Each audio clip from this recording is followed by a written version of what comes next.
Everyone, floating ventilator guy is back. So I'm going to do some teaching on volume control as we've been focusing a lot on, I think, on pressure control. And I think pressure control is the most difficult mode to master.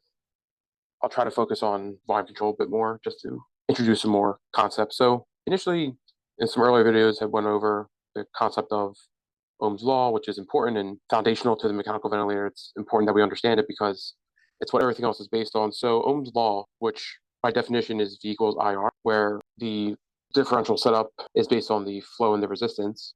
In this case, what the V equals is the airway pressure and the alveolar pressure. And here, to just jog everyone's memory, this is what the alveolar pressure is equal to, which is V over C plus the PEEP total, which is equal to the flow times resistance. So if we move the alveolar pressure over, we have the equation of motion, which is here. So I'll just say EOM, which is equal to the airway pressure is equal to the flow times resistance plus volume over compliance plus the PEEP total. Sorry for that error. Plus the PEEP total. So just to be abundantly clear, it's P airway equal flow times resistance plus V over C plus PEEP total. Now, ideally, this is for a patient who is breathing passively, so passive on the mechanical ventilator, because once we add in this other term, which is this P must term that I have talked about before, but this essentially is relating to how much effort the patient is taking, which makes everything a bit more confusing and convoluted. So we are going to just ignore that for now. We'll try to get these down, the normal waveforms down as much as we can without using the P must term. So at its very basic form, the equation of motion is the airway pressure equal to the flow times resistance plus the V over C plus the P total, which brings us to volume control. So volume control, remember, in its sort of simplest form is we're controlling the volume. We are cycling based on when that volume is delivered. So when the volume is delivered is when the ventilator will cycle from inspiration to expiration. And what controls that is when the volume is achieved, and the underpinning of that is essentially the flow, which, remember, the flow is equal to something like liters per minute. So essentially the flow is, this is liters, this is minutes or seconds, we'll just say minutes. So the area under this curve, which I'm shading in purple, is the delivered total volume, which is what we set. Each ventilator is a little bit different. Old Puritan Bennett's, you could set flows like 30, 60, 90, 120 liters per minute, which then would, depending on what the total volume is, would then, if you do the math, you can figure out the time. On the servos, you can set an inspiratory time, which then based on the volume you need to achieve, if you do the math, you'll get a flow once you sort of do that math. Draggers, which I don't have, but I've used a few times, I believe you could set a flow or a volume or both, which is a little confusing. And other vents, certainly you can probably set things a bit different as well. So that doesn't matter as much. What really matters is like the underpinnings. But so we control the volume. So if we're going to look for changes or how the patient's reacting or the physiology changing, we're going to be looking in the pressure time curve, because the pressure time curve is going to be the unfixed variable. So the flow time is the fixed variable. So this is fixed because it's not moving. It's fixed because we can't change it, although the expiratory flow time curve is not fixed. So there's few things we can look in the expiratory flow time curve that will give us some information about patient pathology, such as increased resistance or compliance, and looking at things like tau or the time constant, as we talked about before. But if we're going to be looking for different desynchronies like flow starvation or cycling issues, we're going to be looking at the pressure curve, which give us a lot of information about the physiology, but also how the patient's reacting to it. Remember, we can set volume control in two general flow patterns, which is a decelerating ramp. This is, so the decel ramp, or a square. Now the square waveform, which looks like a square, the square waveform, which looks like a square, because the flow pattern is different, it results in a different looking pressure, which, if you recall, looks something like this. Now, the alveolar pressure, it's not an exponential rise like we see here. It's more of a linear rise because the flow is constant. And we'll talk about that in a separate section, but just realize that generally there's two broad flow patterns. One is decelerating ramp and the other one is a square. So let's look at if we change the inspiratory flow or time. So in the equation of motion, which I'll draw again, equals flow times resistance plus V over C plus P total, we change the flow. So if we change the flow in the initial part of the breath, so we'll color this pink. So if this is normal, if we increase the amount of time to deliver said breath, then if I dropped a straight line, or as straight as I could make it, we'll say that it's blue. If I dropped a line here, I go all the way down. Remember here, there's essentially no flow delivered. So remember here, there's essentially no volume delivered just yet. So this pressure is made up of the flow times resistance plus the total PEEP. So for argument's sake, let's just say there's the total PEEP is what we set. So it's set at, let's say 5. So if we increase the inspiratory time, then your airway pressure is going to be less because the flow has gone down. So algebraically, this is going to be less. Similarly, if we come to the decreased inspiratory time, so we'll say that the normal was 1 second. We'll say that the increased inspiratory time was 2 seconds. And then we'll say that the decreased inspiratory time was 0.5 seconds. So back to the equation of motion. Since we've decreased the amount of time, that flow is going to have to go up. Because the flow goes up, we haven't changed anything about the resistance. We haven't changed anything about the PEEP total, but the flow has increased. So then the airway pressure is going to have to increase, which is what we see here. Now, to round this out, as your decelerating ramp comes to 0, if I dropped another line here, this red line, let's say, your flow is 0. So in this situation, which I'll draw in red to the right, your airway pressure is equal to just the alveolar pressure. So the V over C plus P total. Because if the flow is 0, then that F times R component drops off because that just becomes 0. So what you see is changing the flow and or the inspiratory time will not result in a change in the alveolar pressure. So all of these alveolar pressures are the same.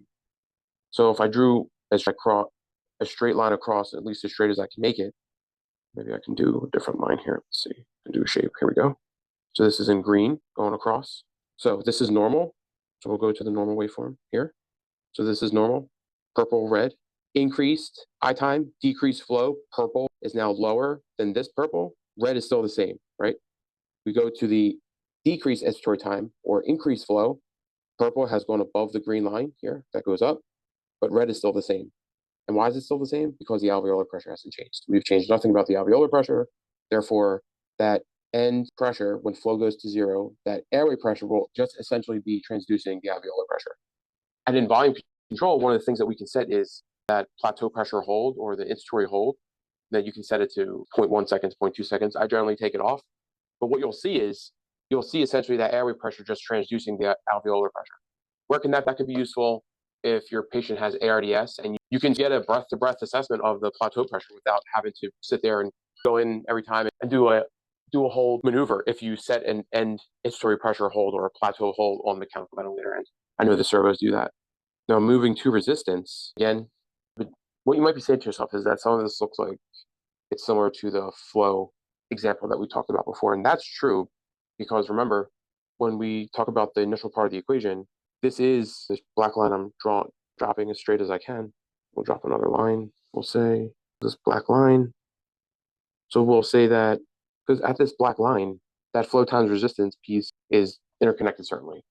And remember at the black line, that airway pressure is equal to the flow times resistance plus PEEP total because the V over C drops off because no volume has been delivered yet.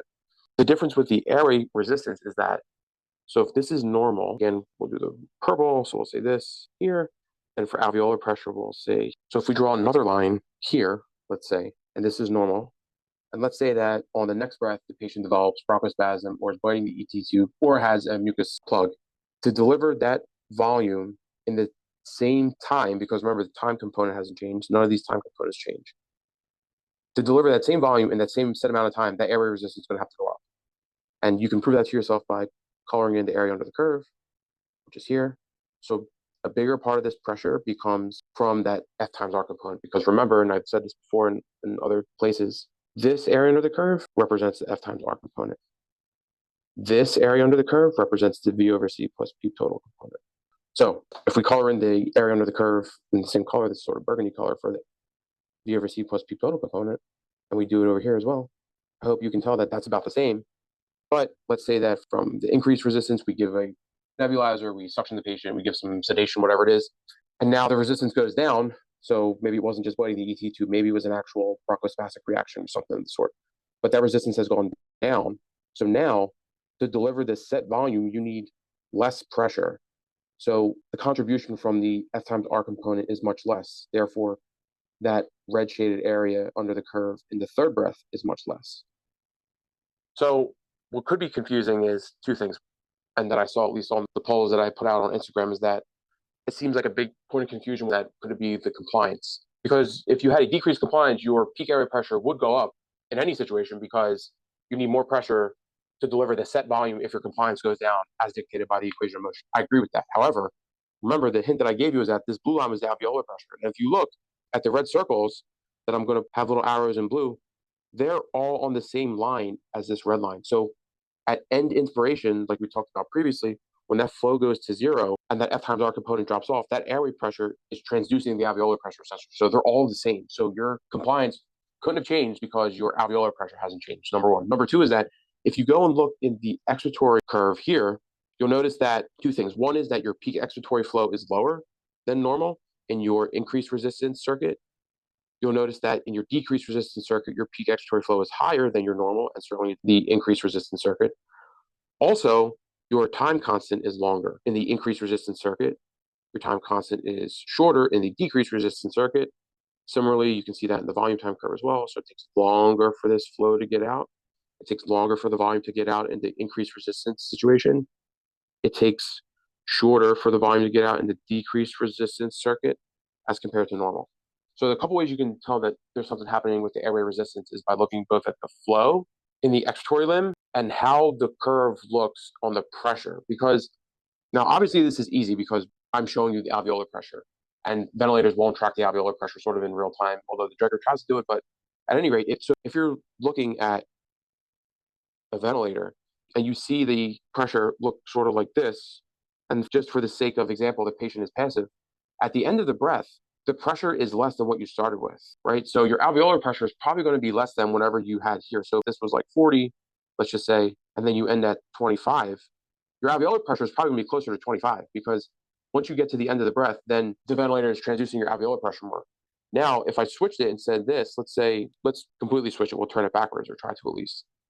And we'll do this. Let's say that your initial pressure was like this, and then the ventilator had to step up the pressure to that with volume control, right? So you start here, let's say this is 25, but then you're ending at something like 40. Your alveolar pressure is probably closer to something like 40 than 25 because as it moves through the breath, remember the contribution of the flow times resistance is the highest in the beginning, but then decreases as you move through the breath, especially with volume control, because as you move through the breath, the flow goes down. So it starts at, let's say, 60 liters per minute.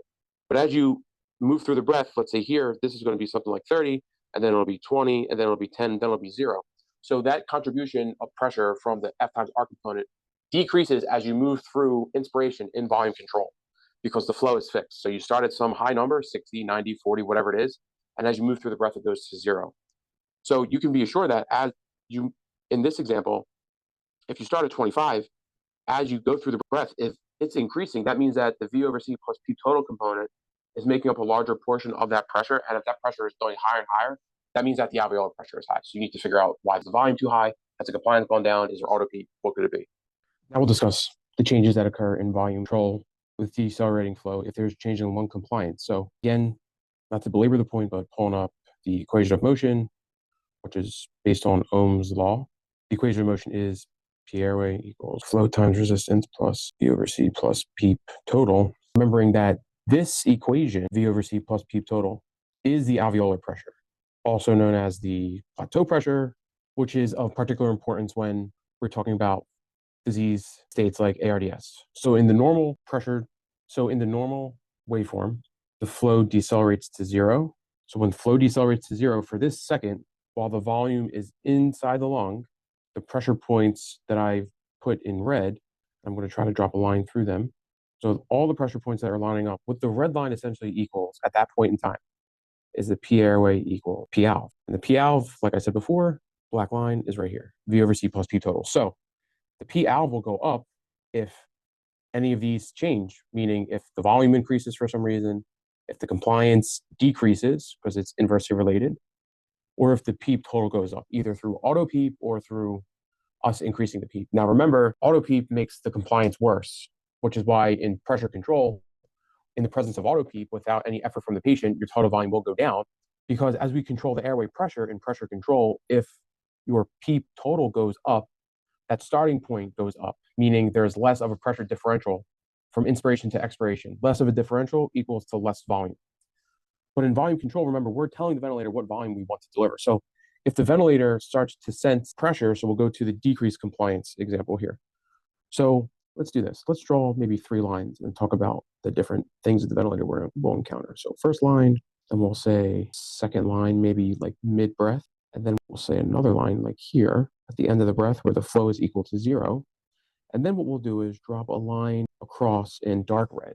And what we're going to try to look at is, we'll clear this. So in the decreased compliance waveform, we drop 3 lines essentially. So at the start of the breath, about mid-breath, and then at the end of the breath. What you'll also see is that the ending pressure point, the alveolar pressure, this curving blue line in the decreased compliance waveform is elevated, meaning that the pressure has shifted upwards. In the increased compliance equation, it shifted downwards. So essentially for the relationship with the alveolar pressure and the end inspiratory point with regard to compliance is that it will move opposite to what the compliance does. So as the compliance goes up, the alveolar pressure will go down. As the compliance goes down, the alveolar pressure will go up because the compliance term is in the denominator. But remember, this whole thing is equal to the P alpha. So you can see the airway pressure increase or decrease based on the alveolar pressure, but you need to further tease out if it's a compliance issue or if it's a different issue. Maybe the total volume is too big. So while the alveolar pressure will be high, it has nothing to do with the compliance. It's the fact that the volume is too high. Similarly with the total PEEP. So if there's evidence of auto PEEP, then you will have a decreased compliance, but it's not because of a issue with other things that you might think of causing lung compliance decrease, such as pulmonary edema or pneumonia. It has to do with the fact that there's too much pressure in the chest. So in order to deliver a certain set volume with a lot of pressure in the chest to begin with, you need more pressure, which could then lead to more barotrauma. So going back to these 3 lines, with decreased compliance, you can see that as you march through the breath, this blue line that represents the alveolar pressure shifts upward. And it's shifting upward because as you are filling the lung with that same set volume, because the compliance has gone down, the airway pressure to deliver the set volume has gone up.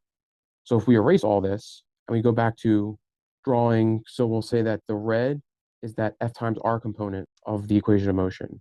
And now while these all look different, that F times R component shouldn't change because nothing about the flow or the resistance has changed. So while these shapes might be all different, the area under this curve should be the same if you actually did the math. Now the blue, which represents the V over C, that should change. Since your compliance is going down, for the same volume, you're going to need more pressure to deliver that set volume for decreased compliance. And then for the increased compliance, you need less pressure to deliver the set volume. So the area under the curve of the portion that makes up that V over C plus PEEP total, that should go down because you need less pressure to deliver the set volume as the compliance increases or quote unquote gets better. The one thing we haven't talked about much and might have to do separately is the expiratory flow curve or expiration. So remember, the expiratory flow curve is based on this idea of the time constant, which is also based on, at least in passive expiration, is based on the time constant. The time constant, if you recall, very simple, is the product of the resistance times the compliance. So if we look at the expiratory flow curve, the one way you can certainly tell the difference between the different pathologies is what the expiratory flow curve looks like. So if this is normal, if your compliance decreased, meaning the lung becomes more elastic. So decreased compliance is, remember, the inverse of compliance is elastance. So its elastance goes up, meaning that it will eject air much faster to get back to its original shape. So your peak expiratory flow goes up, and then your return to baseline is much faster. As opposed to increased compliance, so the elastance goes down, so it will return to its original shape less aggressively. So your peak expiratory flow goes down, and then it takes a longer time to get back to your baseline. And this is where the idea of obtaining your time constant to then figure out if you're air trapping, because if you don't have enough time in expiration and you deliver a subsequent breath, you can lead to air trapping. Now, probably most importantly is when we're talking about troubleshooting the ventilator in the terms of airway pressures. So what do you do if a nurse or someone calls you for an elevated airway pressure? And the only one of the few ways that, so the airway pressure will alarm if it goes above the set limit. In pressure control, it won't do that because we set the high pressure. So the airway pressure won't get any higher than what we set because it's one of the variables that we set. In volume control, it could be elevated because it will adapt based on what it is sensing in the system itself. So if you have a situation with decreased compliance, the airway pressure is going to go up to deliver the set volume. So if you get called for increased peak, in order to really effectively figure out what's happening, you also really need to know the plateau.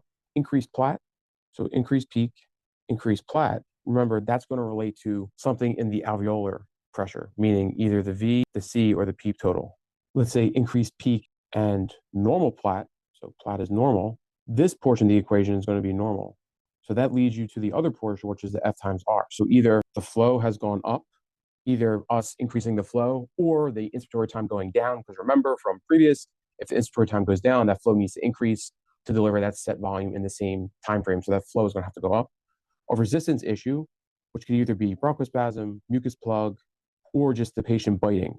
Now, if you have, let's say, a patient in respiratory distress, normal peak, normal plat, so the airway pressures are normal, and the patient in respiratory distress or decompensating, then that's where you would have to think about a pulmonary vascular disease, such as pulmonary embolism. So this was a brief primer on volume control decelerating flow and what the waveforms look like in normal. And then if we change the waveform to adapt to differing pathophysiologic states and how that would be represented on the mechanical ventilator.